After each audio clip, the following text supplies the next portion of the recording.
Hello everyone. Today we are pleased that Justin Burke, publisher of EurasiaNet, a news website that focuses on Central Asia, can join us to discuss more the S7 Plus report. Justin has spent most of the past 40 years as a journalist focusing on Eurasia. He got his start as a production assistant in Moscow at the 1986 Goodwill Games, Ted Turner's Eras Olympics. In the early 1990s, he was a Moscow correspondent for the Christian Science Monitor, an eyewitness of the collapse of communism. He also reported from Afghanistan, chronicling in the workload era that preceded the Taliban's rise to power. In the mid-90s, he worked in Germany covering NATO's evolution and the European Union emergence. For most of the last 3 decades, Justin has served as the founding and guiding force behind EurasiaNet. He's also adjunct lecturer at Columbia University and a senior fellow at the New Lines Institute. Thank you, Justin, for joining us today. Thank you very much. I would like to start today the conversation really discussing more the vision behind the report. The first question that I'm interested in learning more about it from you is, what is the S7 Plus concept? What it aims to accomplish, really?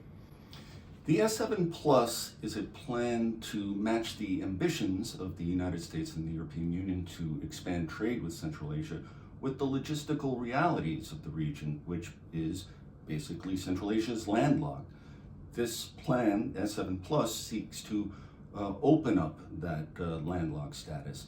To do that, we really have to reconceptualize what the region is geographically. So the S7 Plus argues a need for a greater Central Asia. And to do that, we want to expand the geographic knowledge or the geographic concept to include countries like Azerbaijan, Afghanistan, and even Pakistan, to connect the Black Sea to the Arabian Sea with trade routes. The added benefit of this S7 Plus plan is that it can help strengthen the sovereignty by urging a unified collective approach to trade among the regional countries. It can strengthen the sovereignty of individual states and therefore make the region more investment friendly for foreign entities. Thank you. This is very helpful. I think the next question that I have really building on this question, the S7 reports opens with an observation that Central Asian leaders are increasingly talking about cooperation, but notes that talk has far outpaced action. What gave you confidence that this time might be different, that conditions are finally ripe for meaningful regional integration? Well, just even a couple of years ago, the thought of a unified Central Asian community would have been a pipe dream. Conditions, though, have changed over the last couple of years. Namely, the region is facing some very serious challenges, such as a mounting water deficit that no single country really is capable of addressing on its own. So the leaders of the Central Asian states realize that they need a collective approach to clear some very high development hurdles that they're facing right now. Thank you. This is helpful. And then you mentioned in your answers about the European Union. So you drew in the report a powerful historical parallel to the 1952 European coal and steel community. How do you see that model applying to Central Asia's specific circumstances, and what lessons from Europe integration experience are most relevant here? So the coal and steel community was the basic founding treaty of what now is the European Union back in the early 1950s. Back then, Europe was facing some reconstruction challenges, and the coal and steel community was designed to enhance cooperation in key development sectors, but it had an ancillary purpose, and that was to stabilize and reintegrate Germany into the European fabric. The same holds true with the S7 Plus concept. It's different in that there's no political component. So the S7 Plus is not striving for political unity among the Central Asian states, but it's working for more economic cohesion to unlock trade possibilities. But the ancillary benefit is by bringing Afghanistan more into the economic mainstream of the region, it hopes to stabilize that country, which has for the last 50 years been just torn by constant upheaval. So the S7 Plus has that stabilization element also that we hope will realize a tremendous peace dividend. So building on this information, the consolidations and the structure of the S7. So you're mentioning first consolidating the core 5 Central Asian states, then integrating maybe Azerbaijan and Afghanistan later, and then bringing eventually Pakistan. Can you walk us through why you structured the framework this way, and could these phases overlap, or one must they follow the same process? The S7 Plus has to be a phased approach because it takes into account the geopolitical realities. For one, the Central Asian core 5 states have already invited Azerbaijan into its councils. So what you might call the C5 is now really already the C6. So we already have that going. Okay. But it has to be phased because there are obvious geopolitical realities.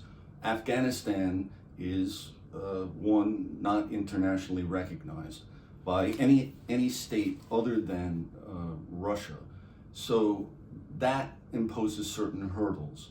But at the same time, Afghanistan is integrated in the water deficit problem with Central Asia. It's a joint challenge that they all have to face. So Afghanistan would naturally be the next phase of the S7 Plus integration process. Now, Pakistan is more of a later phase. Now, Central Asian states are moving to engage Pakistan on trade issues and others, but there's long-standing suspicions rooted in the years of Afghan conflict that really impose a certain barrier right now. So that barrier will take time to lower before Pakistan really can be considered a natural part of the S7 Plus. But Pakistan ultimately is needed because the Central Asian states need an outlet to the sea one way or the other to basically realize all their trade goals. Right. This is a very good point. Building on Central Asia, Central Asia is really unique in being the only world region right now without its own regional organization run by its members. The existing groups that we are all about, the BRICS and other organizations, are all dominated by outside powers, as we all know. What would a truly Central Asian led organization looks like in practice, right? And would it exist within these existing structures, or do you have any other approach to these? So again, yes, you're absolutely right. Central Asia is really the only geographic area of the world that lacks its own organization created by the states in the region for the states in the region. Various Central Asian states are members of organizations like the Eurasian Economic Union, the Shanghai Cooperation Organization, the Organization of Turkic States. But all of these organizations, and many more, all of these organizations really have a dominant outside partner calling most of the shots. In the Eurasian Economic Union case, it's Russia. In the Shanghai Cooperation Organization, it's China and Russia, more China. So Central Asia needs an organization to promote trade mostly that is free of outside influence. And so this the S7 Plus really is about that. It would urge the Central Asian leaders to create their own organization. A good model might be ASEAN, the Asian economic union, that might be a good model for Central Asia to replicate, or an S7 plus to replicate. Thank you, thank you. You were very honest and candid in the report, highlighting the challenges behind such a frameworks. I think one of the challenges that the report highlights is regarding Taliban.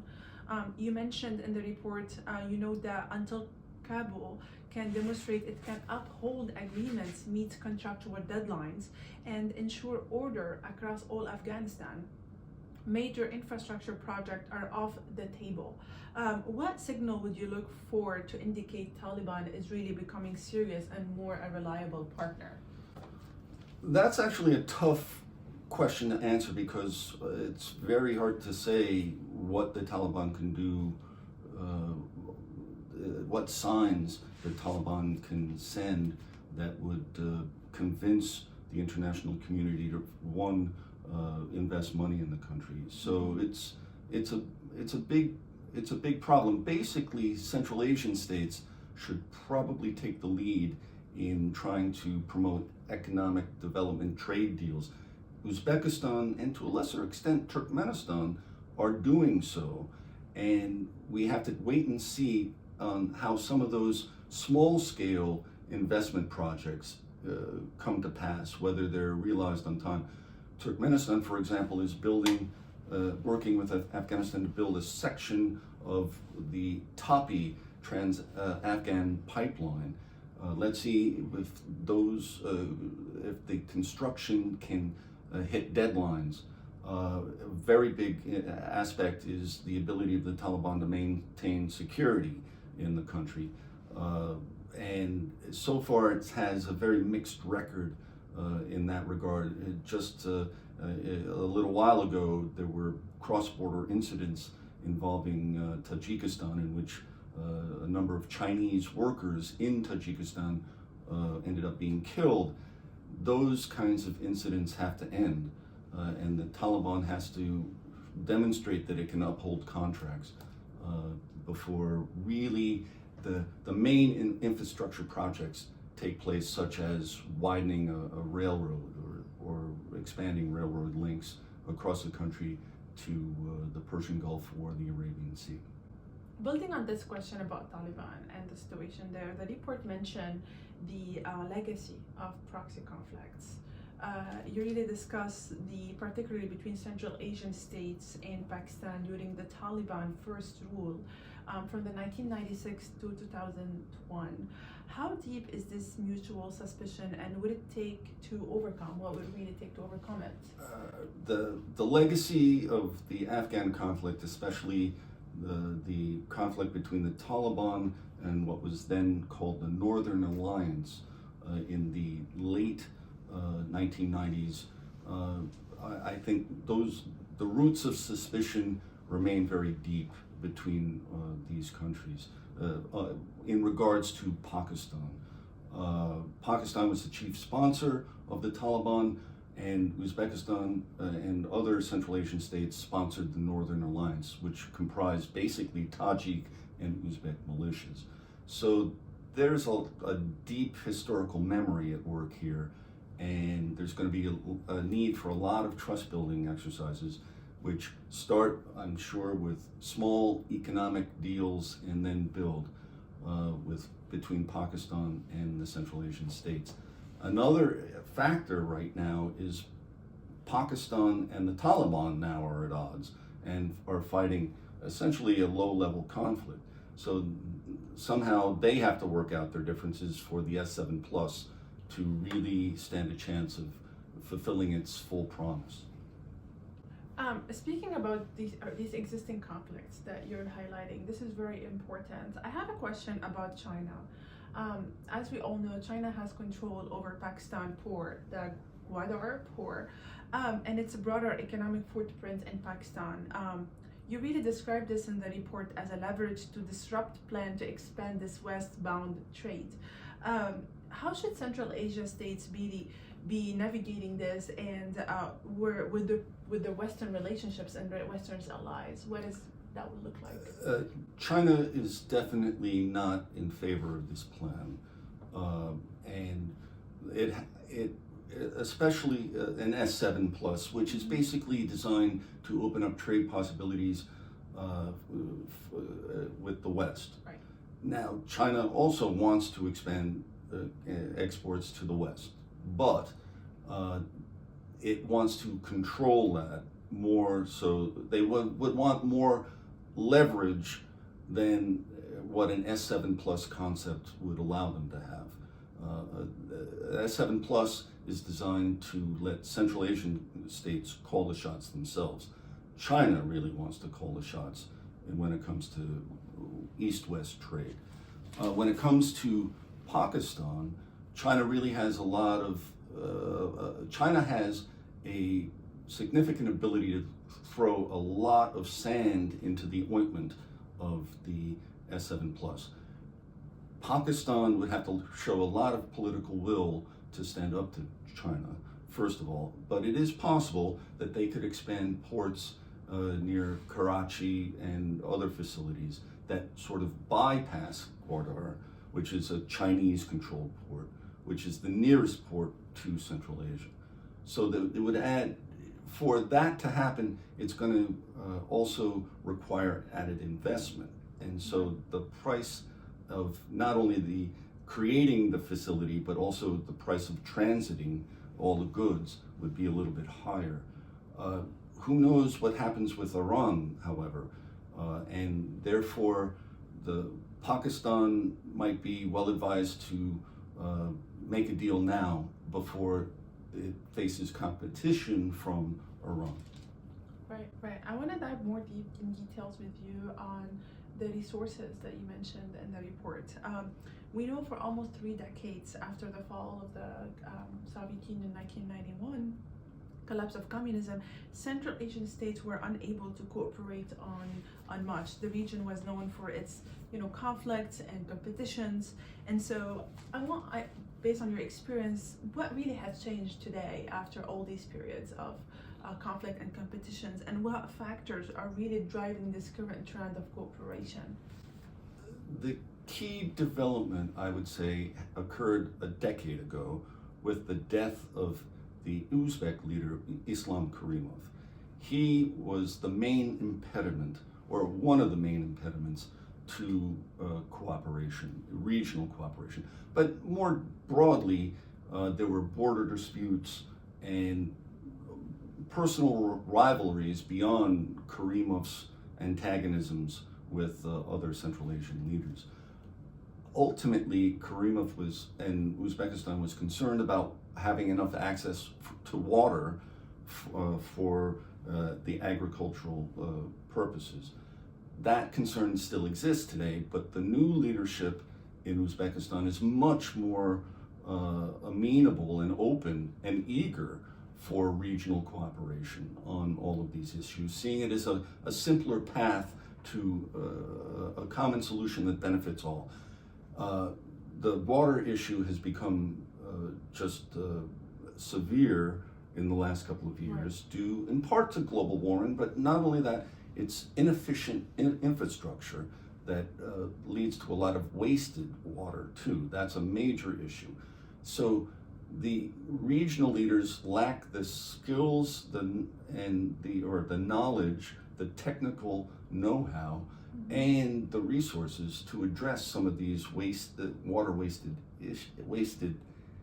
issues, and they need outside help. They also realize that collective action stands the best chance of addressing these issues, and therefore the leaders are talking a lot now of, they call it various things, the Central Asian Community or a consortium, things like that, but they all have recognized a need for cooperation, not just on water, but the Caspian Sea is also shrinking at an alarming rate. So they recognize that they need to act collectively to address these problems. So you mentioned water twice today. You mentioned at the introduction as an important factor, and you also mentioned it here. So this is definitely an important resources for cooperation. Do you think is water going to be the issue that either drive or really be the major obstacle behind this cooperation? Because we know how important it is for this region? All of Central Asia's economic ambitions depend on the region's ability to solve its water management conundrum. Some of the announced plans that Central Asian leaders have sort of undertaken in the last year, the desire to build nuclear power plants, the desire to develop AI capabilities with data centers all over, the desire to expand critical mineral production and mining. All of these ideas require lots of water. And so they're going to have to do a lot more with less in terms of the water issue. So they're going to have to find efficiencies, and they're going to have to even maybe try to discover new sources of water. Maybe there's some groundwater resources that they haven't found. But they have to, an urgent need before any of these AI, IT, data center, mining, any of these ambitions really can come to fruition. They need to address water issues. I want to discuss with you right now from the Washington perspective, from United States perspective. You mentioned in the report that the C5 plus format, that instead of this format, the S7 plus will be more beneficial for the United States, for Canada, and for this kind of engagement with Central Asia's economy. Can you walk us more with what are really the practical benefits for Washington to engage with such a unified Central Asian bloc instead of engaging individually with each of the Central Asian countries? Well, it stands to reason that it's easier to have one-on-one negotiations. So if the Central Asian states can come together within the S7 plus vision and speak with one voice, it's easier to negotiate on the part of the United States or even European Union to do that and reach a deal rather than have to talk to 6 different states and strike a deal. It's just logistically a little bit simpler. It also would allow for the creation, the S7 Plus will also allow for the creation of common rules governing investment climate and just a legal basis ultimately for investment. So American investment will be reassured that the rights, their rights, property rights, ability to repatriate profits will be standardized and systematized. And so that's a win-win for the region, which wants investment, and for potential investors like the United States and European Union. That's very helpful.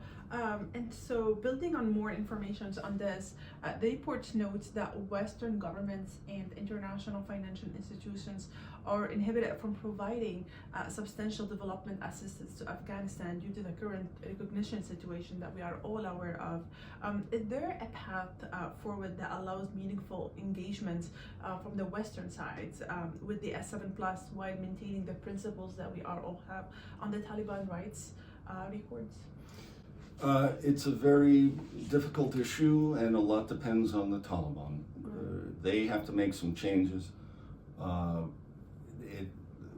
Are we holding our breath that the Taliban will make changes? I'm not personally, but there are things that can happen. There's always a workaround. The Trump administration, for example, or the European Union can support Central Asian states as they develop plans that engage Afghanistan. So providing support for addressing joint water issues can have the tangential benefit of helping to stabilize Afghanistan. One issue is the Kosh Tepa Canal, which Afghanistan is building right now, which would drain a lot of water resources from Central Asia, the Central Asian states, especially Uzbekistan and Turkmenistan. Something that the US and EU assistance that helps address a management framework for that could be very, very beneficial and also help stabilize Afghanistan and bring it a little bit more in line. So helping Central Asian states engage Afghanistan is probably the first step that the United States and European Union can take. That's helpful. Thank you so much, Justin, for this information. So looking ahead with the Central Asia Center here at the New Lines Institute, we have a plans to publish couple of reports throughout the 2026 about this concept of S7 plus, addressing really specific developments, issues, and challenges. Can you give us and give the individuals watching us kind of preview of what the issues will be tackled first and how you hope these reports will shape the policy debate around the S7 plus? There are several issues that need to be addressed as what you might call prerequisites to getting the S7 plus vision off the ground and infusing it with momentum. In addition to a water management report that we'll be coming out with later in January, we are planning reports on electricity and AI development, and also trade and connectivity, what they can do to systemize the trade and networks right now, and ultimately also education, changes that would take place in the educational system, unified standards that can help train the experts needed for economic development in, say, nuclear power.